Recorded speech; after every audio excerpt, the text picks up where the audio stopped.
IIT JEE mains और JEE advanced mathematics की हम तैयारी कर रहे हैं। बहुत थरली और प्रॉपरली ये तैयारी आपकी हो रही है, बिल्कुल फ्री ऑफ कॉस्ट।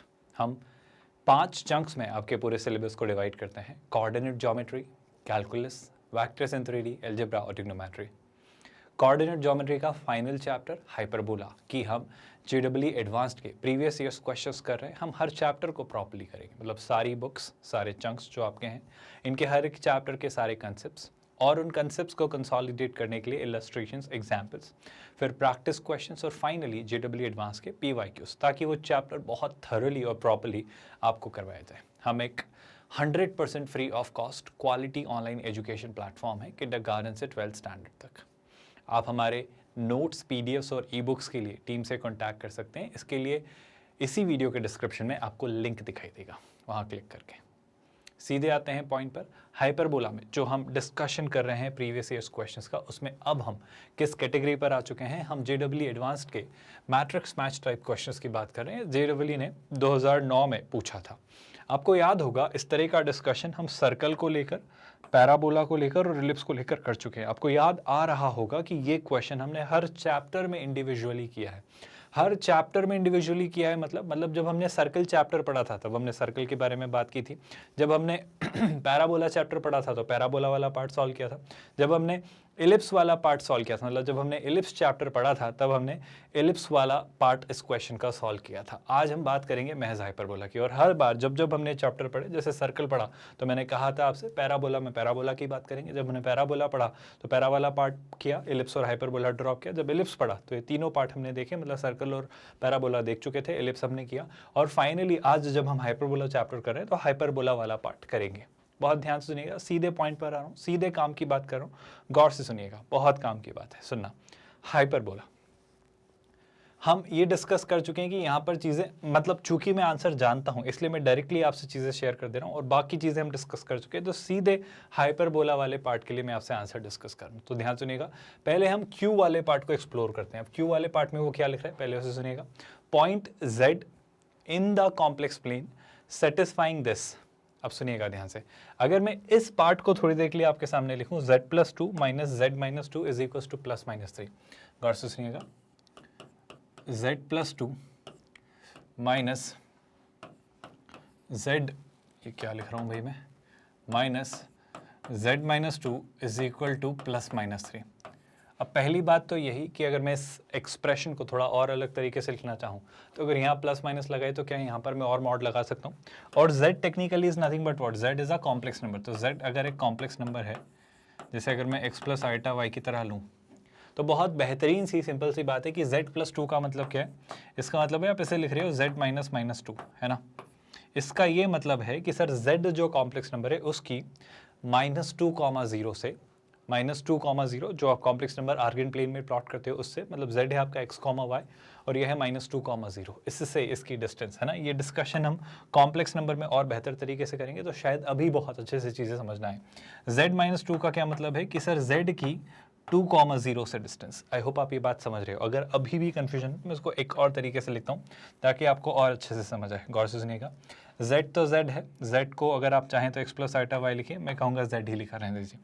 +2 को हमने लिखा -2 + 0 i। आई होप आप अब मेरी बात समझ पा रहे हैं। इसी तरीके से अगर मैं इस वाले पार्ट की बात करूँ तो ये है माइनस और ये क्या है, z-2।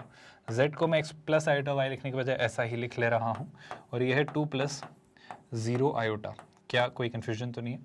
और मैं इसके ऊपर एक कंप्लीट मॉड लगा देता हूँ और उस तरफ लिख देता हूँ महज 3। जो 3 के आगे प्लस माइनस लगा हुआ था उसे भी हटाने के लिए मैंने इस वाले पार्ट को यहाँ लिया और यहाँ पर मॉड लगा दिया। क्या आप मेरी बात से सहमत है? अब मैं क्या कहना चाह रहा हूँ इसे गौर से सुनिएगा। जो बात है उसका ये मतलब है कि z - दिस, आई होप आप समझ पा रहे हो। अगर मैं कॉम्प्लेक्स नंबर मान लूँ इसे, जिसे मैं कह लेता हूँ Z1, और अगर मैं इसे कॉम्प्लेक्स नंबर मान लूँ जिसे मैं कह लेता हूँ Z2, तो डू यू रियलाइज कि हम एक बहुत ही सिंपल सा एक्सप्रेशन देख रहे हैं जो कि कुछ उस तरीके से लिखा है, z - z1 है ना, माइनस z - z2 का मॉड इज इक्वल टू 3। क्या आप मेरी बात कुछ अच्छे तरीके से समझ पा रहे हो? काफ़ी हद तक एक बहुत मेजर सी, बहुत ही इंपॉर्टेंट सी बात आपने नोटिस की होगी, जो कि ये है, ध्यान से सुनना। अगर z एक वेरिएबल पॉइंट है जो कि एक्चुअली है x + i, है ना, तो ये वेरिएबल पॉइंट इस तरीके से मूव कर रहा है कि इसकी दो फिक्स्ड पॉइंट, कौन से दो फिक्स्ड पॉइंट, Z1 और Z2 से डिस्टेंसेस, क्योंकि हम जानते हैं किन्हीं भी कॉम्प्लेक्स नंबर्स के डिफरेंस पर अगर आप मॉड ले लें तो उन दोनों कॉम्प्लेक्स नंबर्स के बीच की डिस्टेंस को ये डिनोट करता है। ये भी वही बात है। तो उन डिस्टेंसेस का डिफरेंस आपकी एक फिक्स्ड कोई वैल्यू है, एक कोई फिक्स्ड वैल्यू है। और अगर ऐसा होता है तो मुझे याद दिलाने की ज़रूरत नहीं है, अगर आपको ठीक से बात कही है तो आप समझ गए होंगे कि मैंने आपके सामने हाइपरबोला की डेफिनेशन कही है, याद आ रहा है। एक पॉइंट इस तरीके से मूव करता है so that its distance from two fixed point, the difference of its distance from two fixed point remains constant। बस एक छोटा सा चेक और लगाइए, ध्यान से सुनिएगा। आप इन दोनों फिक्स्ड पॉइंट को क्या कहते हैं सर? हम इन दोनों फिक्स्ड पॉइंट को कहते हैं फोकाई। हम इन दोनों फिक्स्ड पॉइंट को कहते हैं फोकाई। अगर मैं इन दोनों फोकाई की बात करूं तो एक तो है आपका -2,0 और एक है +2,0। मतलब क्लियर सी बात है, ये आपके एक्स एक्सेस पर होंगे। एक कहाँ होगा? एक होगा आपका 2,0 यहाँ, और एक आपका स्टैंडर्ड -2,0 यहाँ होगा। अच्छा, इन दोनों के बीच की डिस्टेंस कितनी है सर? दोनों फोकाई के बीच की डिस्टेंस है 4 यूनिट्स। बहुत बढ़िया। बाय द वे, वो जो 3 होता है वो क्या होता है? अगर मैं आपको याद दिलाऊं कि हमने हाइपरबोला को लेकर जो डिस्कशन किया उसमें क्या किया कि एक पॉइंट इस तरीके से मूव करता है कि उसकी फोकस से जो डिस्टेंसेज हैं उनका डिफरेंस एक फिक्स्ड वैल्यू होता है, जो कि होती है आपकी क्या? 2a। और 2a क्या होगी? दोनों वर्टाइसेस के बीच की डिस्टेंस। 2a क्या होती है? दोनों वर्टाइसेस के बीच की डिस्टेंस। क्योंकि हम जानते हैं आपकी जो वर्टेक्स है, अगर हाइपरबोला यहाँ से जा रहा है कुछ ऐसा और यहाँ से हाइपरबोला जा रहा है कुछ ऐसा, तो ये जो वर्टेक्स हैं इन दोनों के बीच की ये डिस्टेंस जो है ये आपकी 2a होती है। तो बड़ी साधारण सी बात है कि दोनों फोकाई के बीच की डिस्टेंस ज़्यादा होनी चाहिए दोनों वर्टाइसेस के बीच की डिस्टेंस है। ये कॉमन बहुत एपेरेंट सी अंडरस्टूड सी बात है, मेरा ऐसा मानना है। तो सिंपल सी बात सोच के देखो, दोनों फोकाई के बीच की डिस्टेंस कितनी है? 4। और दोनों वर्टाइसेस के बीच की डिस्टेंस कितनी है? 3। तो क्या 3 4 से छोटा है? हाँ सर, 3 जो है वो 4 से छोटा है। तो हाँ, बिल्कुल ये बात भी सही है। भले इसने बेशक स्टेप बाय स्टेप हर एक बात को फॉलो किया जो कि एक हाइपरबोला के होने के लिए ज़रूरी है। आई होप मेरी किसी भी बात से आप कंफ्यूज्ड नहीं है, आप हर एक बात अच्छे से समझ पाए। थोड़ी सी अंडरस्टैंडिंग अगर यहाँ कॉम्प्लेक्स नंबर्स की नहीं भी हो रही है तो घबराइएगा मत। जब हम कॉम्प्लेक्स नंबर्स पढ़ेंगे तब आपको समझ आएगा कि ये कैसे ऐसे बिहेव कर रहे हैं। वरना चिंता मत करिए, जब हम कॉम्प्लेक्स नंबर्स पढ़ेंगे तो हम सारे ये जो आपने कोऑर्डिनेट में हर एक चीज़ पढ़ी है, चाहे वो पॉइंट हो, चाहे वो लाइन हो, चाहे वो रे हो, चाहे वो परपेंडिकुलर बाइसेक्टर हो, चाहे सर्कल हो, एलिप्स हो, पैराबोला हो या हाइपरबोला, हम सारे कोनिक सेक्शंस को एक डिटेल्ड मैनर में कॉम्प्लेक्स नंबर्स के पर्सपेक्टिव से भी पढ़ेंगे। तब वहाँ वापस ये डेफिनेशन कुछ आपको ऐसी दिखाई देगी। तो चिंता मत करिए। आई होप आप थोड़ा बहुत अच्छे से समझ पाए कि चीज़ें क्या हैं, कैसे हो रही हैं और मैं क्या कहना चाह रहा हूँ। तो बेशक पहली बात तो ये कि डी के लिए जो पहला आपका पॉइंट आएगा वो क्या होगा? क्यू, है ना। तो डी का जो एसोसिएशन होगा वो क्यू से तो हो गई होगा, है ना। बाकी चीज़ें हम डिस्कस कर चुके हैं, इसलिए I am not revising everything. Parabola, circle और एलिप्स को लेकर हम बातें नहीं कर रहे हैं। एक और आपको इसमें ऑप्शन दिखाई देगा जो आप बहुत आराम से देख पाएंगे कि सर ध्यान से देखो, क्या मैं आपसे ये कहूँ कि अगर मैं हाइपरबोला की एसेंट्रिसिटी आपसे पूछूं, क्या आप मुझे बता सकते हैं? 3 चीज़ों को लेकर हमने शुरुआत से डिस्कशन किया है कि एलिप्स, पैराबोला, ये फाइनल रिवीजन ही इसे आप ट्रीट करिए, क्योंकि एलिप्स पैराबोला में जो भी बातें पढ़ी हैं सिमेट्रिकली हाइपरबोला में भी वैसे ही गुजरती है, बस कुछ छोटे मोटे चेंजेस के साथ। तीनों की अपनी अपनी एसेंट्रिसिटी होती है। अगर मैं एलिप्स की एसेंट्रिसिटी की बात करूं तो हम जानते हैं वो 0 से 1 के बीच होती है। पैराबोला की एसेंट्रिसिटी आपकी हमेशा 1 होती है और हाइपरबोला की एसेंट्रिसिटी आपकी हमेशा 1 से बड़ी होती है। ये बात हमने की है। तो अगर मैं ऑप्शंस ठीक से देखूं तो अगर मैं हाइपरबोला को लेकर आपसे बात कर रहा हूं तो आप देखो ना, हाइपरबोला की एसेंट्रिसिटी आपकी 1 से इन्फिनिटी के बीच है। और अगर हाइपरबोला की एसेंट्रिसिटी आपकी 1 से अच्छा उसने 1 के ऊपर इक्वल लगाया है तो वो किसके लिए हो जाएगा? वो आपके पैराबोला के लिए हो जाएगा। खैर अभी हम पैराबोला की बात नहीं करें, पर 1 से इन्फिनिटी के बीच अगर एसेंट्रिसिटी है तो एक कर्व डेफिनेटली आपको किसको डिनोट कर रहा है? हाइपरबोला को। तो डी के लिए ना सिर्फ क्यू बल्कि एस भी एक ऑप्शन, कंसिडरेबल ऑप्शन होगा। क्या ये बात आपको समझ आई? तो आई थिंक हमने चारों चैप्टर में चारों पार्ट किए और इसी तरीके से हमने उसे पोस्टपोन करते हुए पढ़ा है ना। हमने जब सर्कल पढ़ा था तभी ये तीनों पार्ट्स नहीं किए, क्योंकि वरना जब मैं सर्कल आपको पढ़ा रहा होता तो ये तीनों पार्ट समझ नहीं आते। बट आपको याद होगा सर्कल पढ़ाते वक्त इस क्वेश्चन में हमने डिस्कस किया था कि इसके सारे पार्ट्स एक एक करके हर एक चैप्टर में हम डिस्कस करते चलेंगे। आई होप अब हर एक बात आपको क्लियर हुई है। ये JEE एडवांस ने 2009 में पूछा था। नेक्स्ट क्वेश्चन पर मूव करते हैं। अगला क्वेश्चन देखते हैं क्या नज़र आता है। यहाँ तक तो कोई डाउट नहीं है। एक और मैट्रिक्स मैच टाइप क्वेश्चन है जिससे थोड़ा ध्यान से पढ़िएगा। अच्छा क्वेश्चन, मैं कहूँगा काफ़ी अच्छा, काफ़ी इंसाइटफुल और बहुत बेहतरीन क्वेश्चन है। कुछ क्वेश्चंस बहुत अच्छे होते हैं जो आपको बहुत सारी चीज़ें सिखाते हैं। ये JEE एडवांस ने 2017 में पूछा था। वो क्या कह रहा है, गौर से सुनिएगा। आंसर द फॉलोइंग क्वेश्चन, जो आएंगे अभी नेक्स्ट स्लाइड्स में, थोड़ा पेशेंस रखिएगा। By appropriately matching the information given in the 3 columns of the following table. अभी तक आप मैच द फॉलोइंग 2 कॉलम्स के लिए देखते थे, उन्होंने थोड़ी सी कॉम्प्लेक्सिटी और बढ़ाई और उन्होंने 3 कॉलम्स इंट्रोड्यूस किए। ठीक है सर, और क्या? अब जो आपको 3 कॉलम्स वो दे रहा है, जो भी आपको मैं दिखाऊंगा, उनमें फर्स्ट, सेकंड और थर्ड, ये जो तीनों कॉलम्स हैं, उनमें क्या क्या आपको दिखाई देगा। फर्स्ट कॉलम में तो आपको कोनिक सेक्शन दिखाई देगा। कोनिक सेक्शन आई होप आप जानते हैं, कोनिक से यानी कोन से आप सर्कल, एलिप्स, पैराबोला और हाइपरबोला चारों चीज़ें निकाल सकते हैं। तो निकालते हैं तो उन चारों की इक्वेशंस आपको दिखाई देगी, उनके तरीके से उन्होंने एडजस्ट की है। आपको उन कोनिक सेक्शन की इक्वेशंस दिखाई देगी। अब मैं ये कभी नहीं कह रहा हूँ कि उस कोनिक के सामने उसकी इक्वेशन टेंजेंट की लिखी होगी, ऐसा नहीं दिया है। ऐसा दे देते तो फिर बात ही खत्म हो जाती है, फिर आप दिमाग क्यों लगा रहे हैं, आपसे वो क्या एक्सपेक्ट करेंगे फिर इसके अलावा, है ना। तो एक कॉलम में सारे कोनिक सेक्शन, एक कॉलम में उनकी टेंजेंट्स, बट रिस्पेक्टिवली उनके बिल्कुल ठीक सामने नहीं है ना, शफल्ड है। दूसरी बात, एंड पॉइंट्स ऑफ कॉन्टैक्ट, अच्छा, जहां पर वो टेंजेंट ड्रॉ की गई है उस कोनिक सेक्शन की, उसका पॉइंट ऑफ कॉन्टैक्ट भी उन्होंने दिया है। पर अगेन वही बात वापस कि तीनों चीज़ें एग्जैक्ट एक दूसरे के सामने नहीं लिखी हैं। मतलब ऐसा नहीं है कि पैराबोला लिखा है तो उसी के जस्ट नेक्स्ट आपको उसकी टेंजेंट और उसी के जस्ट नेक्स्ट उस पॉइंट ऑफ कॉन्टैक्ट को दे दिया जाए जो कि उस पैराबोला पर टेंजेंट आपने ड्रॉ की है, ऐसा नहीं है, सब शफल्ड है। आई होप आपको नीड समझ आ रही है कि जो उन्होंने किया है। तो मैं कह रहा हूं कि जैसे ही आप इस पार्ट को ऑब्जर्व करते हैं, जैसे ही आप महज इस पार्ट को ऑब्जर्व करते हैं, आप काफ़ी सारी चीज़ें देख कर समझ पाते हैं कि हाँ सर, मुझे बहुत कुछ स्ट्राइक कर रहा है। जैसे मैं अगर बात करूं, शुरुआत से शुरू करते हैं, क्या आप मुझे बता सकते हो x² + y² = a²? सर बहुत उम्दा सा ये कर्व है, सेंटर्ड एट ओरिजिन 0,0 और इसकी रेडियस है a। तो ये क्लियर सी बात है, ये हमारा क्या रहा, ये आपका रहा सर सर्कल। इस बात से तो कोई परेशानी नहीं है। चलो अभी पहले इन्हें डिफाइन करते हैं, फिर इनके टेंजेंट और इन पर भी जाएंगे अगर मैं आपसे पूछूं तो। अच्छा सर, सर्कल के बाद अगला स्टेटमेंट में आपसे पूछूं तो ये आपको क्या दिख रहा है, ध्यान से देखो, इसे थोड़ा सा रीराइट करो। इसे अगर आप थोड़ा सा रीराइट करेंगे तो यहाँ पर क्या दिखेगा, x² + a² y² = a²। a² को डिवीजन में लाए तो हो जाएगा x² / a² + y² / 1 = 1।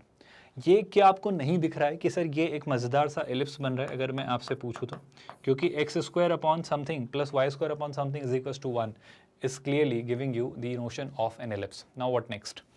इस एक्सप्रेशन को देखकर तो मैं कुछ ना ही बताऊं तो आप समझ जाएंगे। Sir y² = 4ax, what is that? That clearly is nothing but a parabola. I hope you all have understood that very clearly. तो ये क्या बनकर आ रहा है सर, पैराबोला। अब चूंकि सर्कल, एलिप्स और पैराबोला आप देख चुके हैं, तो जो नेक्स्ट कर्व आने वाला है वो क्लियर सी बात है सर, एक हाइपरबोला ही होगा।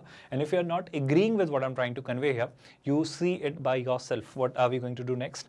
a² से डिवाइड किया तो x² / a² - y² / 1 = 1। That clearly depicts the equation of a hyperbola. Everyone with me so far? यहाँ तक तो कोई डाउट नहीं है भाई। अब सर जब आपने ये ढूंढ लिए हैं तो क्या आप मुझे इनकी टेंजेंट्स की इक्वेशंस बता सकते हैं? थोड़ा सा दिमाग लगाइए। पॉइंट ऑफ कांटेक्ट अगर आपने याद ना भी किए हो, जो कि आपको याद करने चाहिए अगर आप थोड़ा एफिशिएंटली इन क्वेश्चंस को सॉल्व करना चाहते हैं, तो मैं आपसे पहले तो ये पूछना चाह रहा हूँ कि ये इन इक्वेशंस को देख के क्या आप बेसिक्स आइडिया लगा पा रहे हो? सो देखो ध्यान से, मैं थोड़ा सा इन इक्वेशंस को रीराइट कर रहा हूँ, अगर आपको कोई आपत्ति या परेशानी ना हो तो ध्यान से देखना। सर्कल तो सर्कल है, सर्कल क्या है सर? सर्कल है आपका x² + y² = a²। उसमें कोई बड़ी विशेष बात नहीं है ना। अगर मैं आपसे एलिप्स को लेकर इक्वेशन पूछूं तो एलिप्स की इक्वेशन है x², ध्यान से देखना, a² + y² / 1 = 1² भी आप लिख सकते हो, =1, है ना। It's not a huge thing which I hope should not bother anyone. Parabola की जो इक्वेशन है वो तो आपका स्टैंडर्ड पैराबोला है, y² = 4ax, और जो आपका हाइपरबोला है वो हो जाएगा सर आपका x² कितना, a² - y² / 1, क्योंकि वो डिवाइड कर रहा है, और इस तरीके से आपका ये हाइपरबोला भी बन जाएगा। तो उन कर्व्स को I have rewritten in a better format. I hope no one is confused with that. जब आपने ऐसा किया तो आपको क्या दिख रहा है? अब गौर से सुनना, मैं आपसे सिंपल सी बातें पूछ रहा हूँ। क्या आपको याद है कि अगर मैं स्लोप फॉर्म में बात करूं, पैराबोला की टेंजेंट की। तो हमने सीखा है sir m y is equal to m square x plus a, याद है ना? पैरामेट्रिकली टी के टर्म्स में लिखते थे, टी और एम में रेसिप्रोकल वाला रिलेशन होता था, that 1/t use to be M, मतलब जो होता है एक्चुअली। तो उसी तरीके से हमने ये निकाला था। तो मैं पहले तो अगर बस चीज़ें भी रिलेट करना चाहूँ, पहले तो बस अभी महज में पेयर्स बनाना चाह रहा हूँ। तो पेयर वाइज अगर मैं आपसे बात करूँ तो मैं बस पेयर बना रहा हूँ कि कौन से कर्व की कौन सी टेंजेंट होगी और उसका क्या पॉइंट ऑफ कॉन्टैक्ट होगा। मैं अभी पहले सिर्फ ये बनाना चाह रहा हूँ। तो क्या मैं ये कह सकता हूँ कि ये वाला पार्ट किसके लिए डेडिकेटेड है? ये आपके पैराबोला की टेंजेंट है, अगर मैं आपको याद दिलाऊँ तो, है ना? तो मैं यहाँ पर लिख देता हूँ ये किसकी टेंजेंट है? पैराबोला की। आप चाहें तो ऐसे भी लिख सकते हो 3, 1 और इधर से कुछ भी, है ना? ऐसे भी लिख सकते हो अपने नोशन पर। मैं यहाँ लिख दे रहा हूँ ताकि आपको एक बार और एक क्विक रिवीजन हो जाए, बजाय एक अननेसेसरी का कन्फ्यूजन बनने के। आई होप आप मेरी बात से सहमत हैं, मेरी बात बहुत अच्छे से आप समझ पा रहे हैं। अब क्या, अब अगर मैं आगे आपसे बात करूँ तो मुझे शायद याद दिलाने की ज़रूरत नहीं है। आप याद करो, एलिप्स और सर्कल में टेंजेंट सेम बनती है, बस फ़र्क ये होता है कि एलिप्स में आपके पास यहाँ पर ए स्क्वायर और बी स्क्वायर दो होते हैं, और सर्कल में सिर्फ ए स्क्वायर ही होता है। आप मेरी बात समझ पा रहे हैं क्या? तो एलिप्स और सर्कल में कोई विशेष फ़र्क नहीं होता है। बस ये बात सोच के रखना कि जो एलिप्स और सर्कल की आपकी टेंजेंट की इक्वेशन है उसमें बस एक छोटा सा फर्क आएगा, ये होगा a square m square plus b square, और यहाँ पे वो ए कॉमन आ जाता है। मतलब ये जो आपकी टेंजेंट की इक्वेशन है ये आपके सर्कल की टेंजेंट है, और ये जो टेंजेंट है, आई होप मुझे बताने की ज़रूरत नहीं है, ये जो है ये एलिप्स की है।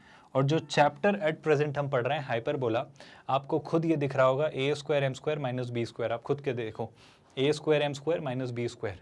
एलिप्स की देखो आप, a square m square plus b square. तो सीधी सीधी सी बातें हैं, चीज़ें बिल्कुल सॉर्टेड सी हैं। इस तरीके से आप इनकी टेंजेंट्स को भी ढूंढ पाए। क्या यहाँ तक तो आप सब मेरे साथ हैं? आई होप आपने हर एक चीज़ को अच्छे से समझा, और मेरे ख्याल से अगर आपने इतना भी ठीक से समझा है ना, तो ये चीज़ निकालना बहुत विशेष, बहुत मुश्किल या बहुत टफ काम नहीं है। अच्छा, अब अगर कोई मुझसे पूछे पॉइंट ऑफ कॉन्टैक्ट, तो पहली बात तो पॉइंट ऑफ कॉन्टैक्ट को लेकर कोई विशेष बहुत बड़ा कन्फ्यूजन नहीं होना चाहिए। जैसे देखो, छोटा सा ऑब्जर्वेशन लगाओ, ए स्क्वायर एम स्क्वायर प्लस 1 अगर दिख रहा है तो शेलाई से वो यहीं से कहीं से उठ के आ रहा होगा। तो ये जो है ये किसी के लिए रिजर्व्ड होना है सर? ये आपके एलिप्स के लिए ही रिजर्व्ड होगा। थोड़ा और मैं आपसे डिस्कशन करना चाहूँगा। अब देखो, a square m square minus 1 अगर ये दिख रहा है तो ये किसके लिए रिजर्व्ड होगा सर? बहुत साधारण सी बात है, ये हाइपरबोला के लिए ही रिजर्व्ड होगा। इन case if you ever get confused, आप इक्वेशंस को इन कर्व्स में भी पास कर सकते हैं और वहाँ से भी क्रॉस चेक कर सकते हैं। इट्स नॉट अ ह्यूज और a difficult task. Next what? Next sir इसमें और इसमें बताओ। मेरा कहना है बड़ा ही बहुत सिंपल सा ऑब्जर्वेशन है। आप देखो ना, ए अपॉन एम स्क्वायर, ये क्लियर से आपके पैराबोला के लिए। आप देखो अगर आपको कन्फ्यूजन है तो, और ये क्लियर सा आपका सर्कल के लिए, in case if you are confused with what I am trying to convey. आप देखो ना, A square upon M square, मतलब ये हो जा रहा है 4a, एक्स की जगह अगर मैं रखता हूँ ए अपॉन एम स्क्वायर, तो ए स्क्वायर अपॉन एम स्क्वायर। अब जब वाई का आप अंडर रूट लेंगे तो कितना हो जाएगा? Plus minus 2a upon M. तो ये क्लियरली किसके लिए रिजर्व्ड है? ये आपके पैराबोला के लिए रिजर्व्ड है। और ये जो पार्ट है आपका, ये एलिप्स पैराबोला, और ये क्या बच जा रहा है अब फाइनली सर्कल। क्या आप मेरी किसी भी बात को लेकर कंफ्यूज हैं? अभी क्वेश्चन हमने सॉल्व नहीं किया और उसने ये नहीं पूछा है कि आप मैच द फॉलोइंग करिए। उसने अच्छा किसी को अगर ये लग रहा है बस इतना सही था क्वेश्चन, तो बिल्कुल नहीं जनाब, अभी तो क्वेश्चन शुरू भी नहीं हुए। आई रिपीट माई स्टेटमेंट, अगर आपको लग रहा है कि ये क्वेश्चन था तो ये क्वेश्चन नहीं था, ये तो आपसे एक्सपेक्टेड है कि आपको पता होना चाहिए था। So I was making you revise all these things. Questions अब शुरू होंगे, मतलब ये मैट्रिक्स मैच टाइप के साथ साथ लिंक्ड कॉम्प्रिहेंशन बेस्ड क्वेश्चन आप मान सकते हो, जिसमें उन्होंने 3 कॉलम्स देके मैट्रिक्स मैच करवा लिए। अब इस मैट्रिक्स पर वो कॉम्प्रिहेंशन देगा, मतलब अलग अलग क्वेश्चंस देगा और उन्हें आपको करना है। आई होप बहुत कंफ्यूजिंग नहीं है बातें, पर जो एक्सपेक्टेड है आपसे वो ये कि आपको पता हो कि कौन सी इक्वेशन सर्कल की है, उसकी टेंजेंट क्या हो सकती है और उसके लिए पॉइंट ऑफ कॉन्टैक्ट क्या हो सकता है। ये बात बेसिक सी अंडरस्टूड सी बात है जो कि आप कॉमन सेंस से भी निकाल सकते हो अगर आपने हर एक बात को अच्छे से पढ़ा है, हर एक बात को अच्छे से समझा है, हर एक चैप्टर को अच्छे से सीखा है। तो अगर मैं पेयरिंग करूं यहाँ पर कि ऑप्शंस अगर मैं ढूंढूं कभी भी, तो मैं पेयरिंग अगर आपके सामने करूं तो मुझे पेयरिंग कैसी मिलेगी, ज़रा उस पर भी बात कर लेते हैं, गौर से सुनिएगा। पेयरिंग अगर मैं करूं तो ध्यान से देखो, सर्कल सर्कल सर्कल, मतलब मुझे 1 2 और Q मिलना चाहिए। मुझे अगर कहीं भी मिलेगा तो 1 2 और Q मिलेगा, है ना, पेयर अगर मुझे ढूंढना है तो। अच्छा, इसके साथ एलिप्स अगर मिल रहा है तो एलिप्स एलिप्स और एलिप्स, यानी मुझे 2 4 और R मिलेगा, है ना, मुझे सेकेंड फोर्थ और R मिलेगा। और क्या बन रहा है सर? ध्यान से देखो, पैराबोला पैराबोला और पैराबोला, मतलब मुझे 3 मतलब थर्ड 1 और P मिलेगा, है ना, मुझे थर्ड 1 और P का एक पेयर मिलेगा। और जो फाइनल पेयर बच रहा है वो क्या है? हाइपरबोला हाइपरबोला हाइपरबोला, यानी 4 3 और S, है ना, फोर्थ 3 और S, इस तरह की पेयरिंग आपको मिलेगी अगर आपको इसमें से किसी भी बात से कोई आपत्ति ना हो तो। क्या ये बात समझ आई? अभी बस हमने इससे क्रक्स निकाला, इसका निचोड़ निकाला, इससे नो देखी हैं चीज़ें कि कैसी बन रही है। अभी हमने इस क्वेश्चन को सॉल्व करना शुरू भी नहीं किया, अभी तो हमने बस क्वेश्चन को समझा है ना। अब आते हैं पहले सवाल पर, सुनिएगा ध्यान से। वो कह रहा है इफ द टेंजेंट, ये समझ रहे हो ना आप, ये क्यों लिखा है, आई होप अब आपको क्लिक हो रहा है। If the tangent to a suitable conic, list 1 से आपने कोनिक सेक्शन चुना, चाहे वो सर्कल, पैराबोला या हाइपरबोला, कुछ ना कुछ है, और उसकी जो टेंजेंट आपने चुनी है, उसकी जो टेंजेंट आपने चुनी वो इस पॉइंट पर चुनी है, √3, 1/2 is found to be this. तो जो आपने इसकी टेंजेंट जो बनाई है, किसी भी एक कर्व को आपने चुना इस पॉइंट पर, वो आपने इस इक्वेशन से बनाई है। तो वो पूछ रहा है which of the following options is the only correct combination. वो बेसिकली आपसे जानना चाह रहे हैं कि आप हमें कर्व बता दो, बाकी चीजें हम निकाल लेंगे। तो हम कोशिश करते हैं कि ये किस कर्व पर, इस पॉइंट पर ड्रॉ की गई आपकी ये टेंजेंट हो सकती है। मेरा हिंट है कि आप चारों कर्व्स बनाकर देखो, आपको आइडिया लगेगा स्लोप के थ्रू। मेरी बात समझने की कोशिश करना। पहले इस इक्वेशन को लिखो। ये इक्वेशन क्या है? इस इक्वेशन को गौर से देखो। क्या मैं लिख सकता हूँ इसे? 2y is equal to -√3x plus 4। अब आप स्लोप को ध्यान से देखो, शैलाई से, ये जो स्लोप है ये -√3 है। आपकी स्लोप जो स्लोप है भाई, वो क्या है? वो सर नेगेटिव है। आई होप आप मेरी बात समझ पा रहे हो। स्लोप का नेगेटिव होना काफ़ी कुछ दर्शाता है कि सर मुझे एक एक्यूट एंगल नहीं, एक ऑब्ट्यूज एंगल मिल रहा होगा। मतलब 90 से 180 के बीच कोई एंगल रहा होगा, मतलब जो आपने टेंजेंट बनाई। अच्छा, ये पॉइंट कहाँ है? ये पॉइंट आई होप मुझे कुछ कहने की ज़रूरत नहीं है, आपके फर्स्ट क्वाड्रेंट में लाई करने वाला पॉइंट है। अब आप थोड़े बहुत ऑब्जर्वेशन समझ पा रहे हो। मैं थोड़ा सा इंट्यूशन बेस्ड अप्रोच यूज़ कर रहा हूँ कि मैं कर्व्स को लेकर ये देखना चाहूँगा, कि फर्स्ट क्वाड्रेंट में किस कर्व की टेंजेंट एक ऑब्ट्यूज एंगल, एक ऑब्ट्यूज इंक्लिनेशन कैरी करती है, नेगेटिव स्लोप रखती है। आई होप आपको रिक्वायरमेंट समझ आ रही है। हम शुरू से शुरू करते हैं। अगर मैं आपसे पूछूं सर्कल, तो सर्कल बहुत सॉर्टेड सा था जनाब। सर्कल बहुत ही सॉर्टेड सा रहता है, जिसमें कोई नई विशेष बात नहीं होती है। अगर मैं आपसे सर्कल प्लॉट करवाऊं तो ये रहा आपका सर्कल, और इस सर्कल में अगर फर्स्ट क्वाड्रेंट में आप टेंजेंट बनाएं तो आप पाएंगे कि हाँ सर, फर्स्ट क्वाड्रेंट में जो टेंजेंट बनेगी वो एक ऑब्ट्यूज एंगल कैरी करेगी। सो पॉसिबिलिटी है कि हाँ सर वो एक सर्कल हो। एलिमिनेट नहीं कर रहे, कंसिडरेशन में रख रहे हैं कि हाँ सर एक सर्कल हो सकता है। अच्छा, पैराबोला पर अगर मैं बात करूं आपसे, तो पैराबोला कैसा है सर? ये y² = 4ax, ये आपका पैराबोला है। और इस पैराबोला पर अगर मैं टेंजेंट बनाता, तो वो टेंजेंट कुछ ऐसी जा रही होती, जो कि क्लियरली एक एक्यूट एंगल बना रही होती। तो पैराबोला तो कंसिडरेशन में नहीं है, बल्कि सर्कल है। मैं ये नहीं कह रहा हूँ ये आंसर है, but this is under our consideration. Did you all get that? Now let's talk about the hyperbola, है ना। हाइपरबोला आपका स्टैंडर्ड हाइपरबोला है, कोई नई विशेष बात नहीं, वही स्टैंडर्ड आपके ट्रांसवर्स एक्सिस और कॉन्जुगेट एक्सिस हैं। और अगर इसमें मैं फर्स्ट क्वाड्रेंट में लाई करने वाले किसी भी पॉइंट पर टेंजेंट बनाऊं, तो वो एक एक्यूट एंगल बन रहा है, और एक्यूट एंगल नहीं चाहिए क्योंकि स्लोप नेगेटिव है, तो ये भी डिस्कार्ड हो जा रहा है। अब बच रहा है क्या? एलिप्स। और अगर मैं आपसे एलिप्स पर बात करूँ, तो हाँ सर, जितना मेरा कॉमन सेंस कह रहा है कि सर शायद एलिप्स भी इसी तरीके से बिहेव कर रहा होगा, अगर आप ध्यान से देखें तो। क्योंकि एलिप्स में भी अगर आपने टेंजेंट बनाई फर्स्ट क्वाड्रेंट में लाई करने वाले किसी भी पॉइंट पर, एलिप्स की अगर आपने टेंजेंट बनाई है फर्स्ट क्वाड्रेंट में लाई करने वाले किसी भी पॉइंट पर, तो वो एक ऑब्ट्यूज एंगल का इंक्लिनेशन लेकर रखेगी। और इस वजह से एलिप्स और सर्कल दो कंसिडरेबल ऑप्शंस हैं। एलिप्स और सर्कल, है ना। अब एलिप्स और सर्कल को लेकर तो कोई कन्फ्यूजन नहीं है, ये एलिप्स और ये सर्कल, तो 1 और 2 में से कोई आपका एक आंसर होगा। इतना तो मैं आइडेंटिफाई कर पाया हूँ। मैं कहना चाह रहा हूँ 1 और 2 में से एक आंसर होगा, और जितना मैं देख पा रहा हूँ 1 भी हट गया है, क्योंकि 1 ऑप्शंस में ही नहीं है, तो 2 बच रहा है। 2 मतलब क्या बच रहा है, ज़रा इस पर भी बात कर लेते हैं। उसने खुद आपको थोड़ी बहुत हेल्प की है। 2 मतलब आपका एलिप्स बच रहा है, वो सर्कल हटा दे रहा है। आपका क्या बच रहा है? एलिप्स, वो सर्कल हटा दे रहा है। तो आपको सर्कल को तो लेकर क्रॉस चेक करना ही नहीं है, अब आपको एलिप्स को लेकर चेक करना है। अब मेरा कहना है एलिप्स को लेकर चेक करने की जरूरत क्यों है? अरे भाई 2 के लिए कौन सा पेयर है वो देख लो ना आप, कुछ ज़्यादा सोचने की जरूरत नहीं है। पहली बात तो सर्कल को हम अपने कॉमन सेंस से भी एलिमिनेट कर सकते थे, पर उसको हम करने से पहले अगर मैं ऑप्शंस को ही देखूं तो वो सर्कल ऑलरेडी हटा चुका है, वो एलिप्स ही आपके लिए ड्रॉप कर रहा है। और अगर मैं 2 की पेयरिंग देखूँ, तो 2 4 R मुझे दिखता है, मैं अगर 2 की पेयरिंग देखूं तो 2 4 और R मुझे दिखता है और उस बेसिस पे ये ऐसे ही हट जाता है। अगर मैं आपसे बेसिक सी सिंपल सी बात करूं तो क्या आपको ये पॉइंट समझ आया? In case if you are confused कि सर्कल क्यों नहीं हो सकता, मान लो सर अगर ऑप्शन ए में मुझे सर्कल वाला कॉम्बिनेशन दिया होता तो मैं क्या करता? तो मैं कहूँगा कि आप बस दिमाग लगाइए। दिमाग कैसे लगाइए? ये पॉइंट आपके सर्कल पर लाई करता है, बिल्कुल करता है। तो आप सर्कल की इक्वेशन बना लो, इस पॉइंट से सर्कल को सेटिस्फाई करवा दो, इस पॉइंट से सर्कल को सेटिस्फाई करवा दोगे तो ए की वैल्यू मिल जाएगी। ए की वैल्यू जैसे ही मिल जाएगी तो आप उसकी टेंजेंट की इक्वेशन लिख लीजिए उस पॉइंट पर, और अगर आप टेंजेंट की इक्वेशन सर्कल की लिखेंगे और अगर वो ये आ जाती है तो बात खत्म, जो कि नहीं आएगी। इस तरीके से आप इसे क्रॉस चेक कर सकते हैं, मेरा ये कहना है। बट मैं ये कहना चाह रहा हूँ कि थोड़े बेसिक से ऑब्जर्वेशन और अगर आप थोड़ा कॉमन सेंस लगाएं, एक बेसिक अंडरस्टैंडिंग अगर आप हर एक बात की रखते हैं तो ये क्वेश्चन बहुत आसान है क्रैक करना। आई होप बहुत मुश्किल नहीं लग रही हैं चीज़ें। एक आसान सा क्वेश्चन, एक डायरेक्ट सा क्वेश्चन, उसमें कोई नई विशेष मुश्किल बात हमने नहीं की। आई होप एक एक स्टेप आपको समझ आई कि पहले तो उसने टेंजेंट की इक्वेशन दे रखी थी, जैसे मैं देख पा रहा हूँ कि सर वो टेंजेंट जो है आपकी नेगेटिव स्लोप कैरी कर रही है, तो उस वजह से मैं पैराबोला और हाइपरबोला को तो वैसे डिस्कार्ड कर दूंगा, क्योंकि इनकी फर्स्ट क्वाड्रेंट में किसी भी पॉइंट पर अगर मैं टेंजेंट ड्रॉ करूं तो वो जो टेंजेंट का इंक्लिनेशन होगा वो एक एक्यूट एंगल होगा, तो नेगेटिव स्लोप होने का स्कोप खत्म। सर्कल और एलिप्स बचे। सर्कल ऑप्शंस में है नहीं, होता तो भी मैं देख लेता।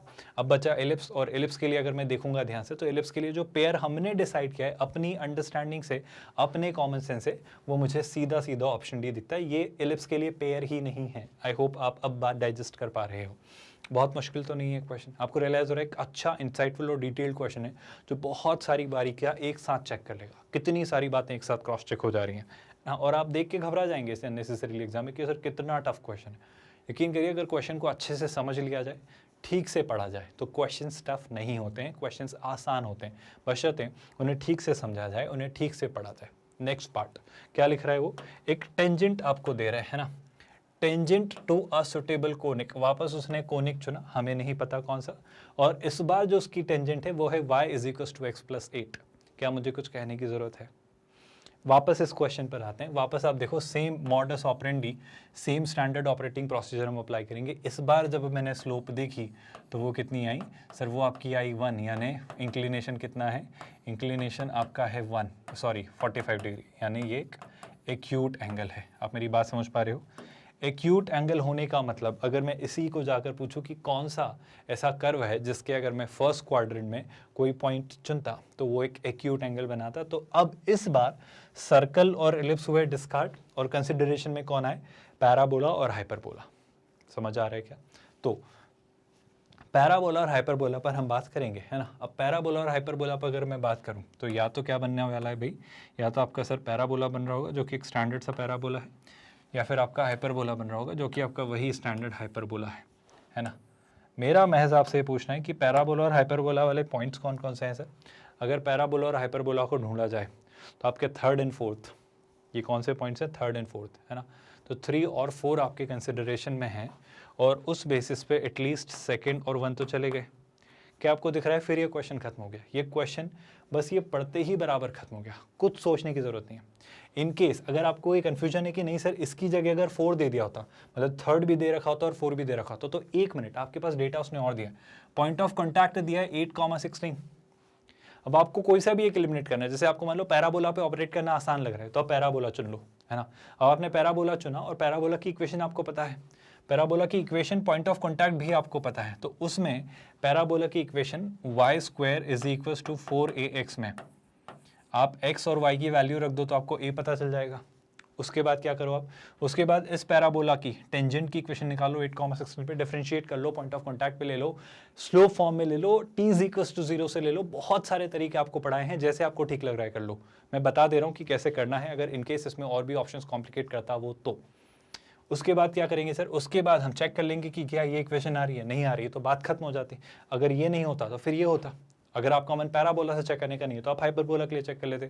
फिर वही बात, आप हाइपरबोला की इक्वेशन उठाते, उसमें 8,16 पास करते, हाइपरबोला की इक्वेशन में a सॉर्ट आउट हो जाता, हाइपरबोला की इक्वेशन मिल जाती, उसे डिफरेंशिएट करके टेंजेंट की स्लोप ले लेते, या t = 0 रख के डायरेक्ट टेंजेंट की इक्वेशन बना देते, और अगर वो ये आ जाता तो हम हाइपरबोला मार्क कर देते।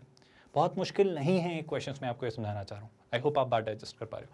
खैर, उसने और आसान कर दिया, उसने आपको ऑलरेडी अब चुनने को कह दिया थर्ड। थर्ड मतलब क्या, देख लेते हैं एक सेकंड स्टूडेंट्स। थर्ड मतलब क्या, थर्ड मतलब उसने खुद कह दिया कि आप तो पैराबोला पर बने रहिए, आप हाइपरबोला पर जाइए मत। अब पैराबोला पर अगर मैं बना रहूं तो पैराबोला के लिए पेयर क्या है सर, पैराबोला के लिए पेयर है थर्ड 1 p। 3 1 p की अगर मैं बात करूं तो 3 1 और p मुझे ऑप्शन बी नहीं ऑप्शन ए दिखा रहा है, अगर आप सब देख पा रहे हैं। आगे बढ़ते हैं स्टूडेंट्स। इसके बाद क्या, इसके बाद अगला सवाल। अगला सवाल क्या है जरा पढ़िए ध्यान से। अगले सवाल में वो कह रहा है a की वैल्यू √2। तो इस बार उसने पता है पॉइंट ऑफ कॉन्टैक्ट तो दिया है और ए दे दिया, लेकिन इस बार उसने क्या नहीं दिया, इस बार उसने आपको टेंजेंट नहीं दिया। तो सर इस बार कैसे सोचेंगे, मेरा कहना है कि आप इस पॉइंट ऑफ कॉन्टैक्ट के लिए जरा देखो तो कि क्या आपको ए की वैल्यू मिल रही है। गौर से सुनो, आप पहले तो ऑप्शन देख लो, 1 2 3 सब दिख रहा है सर, वो तो 4 को छोड़ के बाकी सब दिख रहा है। आप सारी बातें छोड़ो, -1,1 रखने पर अगर मैं इन कर्व्स में -1,1 पास करूँ, है ना, मैं सारे कर्व्स उठाता हूँ एक एक करके सर, और -1,1 रखता हूँ, तो देखो -1 और 1 तो हो जाएगा 1 + 1, 1 + 1 यानी 2, और a² यानी a की वैल्यू √2। तो सर 1 तो सेटिस्फाई कर गया, मतलब सर्कल हो सकता है। क्या कोई और भी हो सकता है, तो रख के देख लेते हैं। जैसे मैंने 1 और 1 यहाँ रखा, मतलब -1 और 1 ही है, पर चूंकि सब जगह लगभग स्क्वायर है तो मैं ऐसे रखता हूँ, है ना। हमारा पॉइंट क्या है, हमारा पॉइंट है -1, -1 या 1, हमारा पॉइंट है -1, वैसे सर्कल आ चुका है बट हम और क्रॉस चेक कर ले रहे हैं। जैसे यहाँ रखा -1, तो ये a² से a कैंसिल, तो ये तो सेटिस्फाई नहीं कर रहा है, तो इलिप्स डिस्कार्ड हो जा रहा है। -1, में a की वैल्यू √2 नहीं आ रही है। -1, में ये 1/√2 आ रहा है, ये भी नहीं है। मतलब पहली बात तो -1, और √2 वाला कॉम्बिनेशन आपका सर्कल ही दे रहा है, सर्कल ही दे रहा है। और सर्कल यानी आपका पेयर होगा 1 2 q, दैट्स ऑल, क्वेश्चन खत्म जनाब। इतने आसान से क्वेश्चंस हैं, इतने आसान, इतने बेहतरीन और इतने सिंपल से ये क्वेश्चंस हैं, इसमें कुछ ज़्यादा सोचने की ज़रूरत ही नहीं है। आई रिपीट माई स्टेटमेंट, आपके पास एक कर्व था जो कि था सर्कल x² + y² = a²। जब आपने -1, 1 इसमें पास किया तो आपको a की वैल्यू कितनी मिली, √2, जो कि हमने क्रॉस चेक की, तो हाँ सर a की वैल्यू √2 मिल रही है। अब बाकी तीनों ऑप्शंस में, मतलब इलिप्स, पैराबोला और हाइपरबोला में भी ट्राई कर लीजिए, आपको a √2 नहीं मिलेगा -1, के लिए। और इसलिए मैं कहना चाह रहा हूँ कि बस बात खत्म हो गई। ये आपको किस कर्व को डिनोट करवा रहा है, ये आपको सर्कल के बारे में बात कर रहा है। और अगर सर मैं फिगर आउट कर चुका हूँ सर्कल, तो सर्कल का टेंजेंट और पॉइंट ऑफ कांटेक्ट तो हम सबसे पहले ही फिगर आउट कर चुके थे, और इस बेसिस पे कहानी खत्म। आपको और किसी कर्व के पास जाने की जरूरत ही नहीं है ना। उसने सर्कल के 2 ऑप्शंस दिए थे, तो ये तो वैसे ही हट जा रहा है, कोई तकलीफ तो नहीं है। इतने आसान से क्वेश्चन हैं। और आप देख पा रहे हो कब पूछा गया, ये JEE एडवांस ने आपसे 2017 में पूछा था। तो लगने को बहुत अजीब लग सकता है, देख के आप डर सकते हो कि सर 3 कॉलम और फिर इतने अजीबोगरीब क्वेश्चन, पर ये कितने आसान क्वेश्चन है अगर आपको एक बेसिक अंडरस्टैंडिंग है हर एक चैप्टर, हर एक कंसेप्ट, हर एक चीज़ की, जो कि हम कर रहे हैं। हम 5 सेगमेंट्स, 5 चंक्स जो आपके हैं, coordinate geometry, calculus, vectors in 3D, algebra और ट्रिग्नोमेट्री, हर एक बुक कर रहे हैं, हर एक पार्ट कर रहे हैं, हर यूनिट को अच्छे से कर रहे हैं, सारे चैप्टर्स के सारे कंसेप्ट इलस्ट्रेशन और एग्जाम्पल से कंसोलिडेट करते हैं, प्रैक्टिस क्वेश्चंस करते हैं, ताकि आपके हर कंसेप्ट को मजबूत बनाएं, कंसोलिडेट करें। और जनाब JEE एडवांस्ड के उस चैप्टर के प्रीवियस ईयर्स क्वेश्चंस भी करते हैं। कहाँ जा रही हैं इसके अलावा चीज़ें, कुछ बाहर नहीं जा रहे, बस आप अच्छे से पढ़िए, मेहनत करिए, नोट्स बनाइए, आप आसानी से इस एग्ज़ाम को क्रैक करेंगे। With that let's call it a day. ख्याल रखिए अपना, थैंक यू सो मच।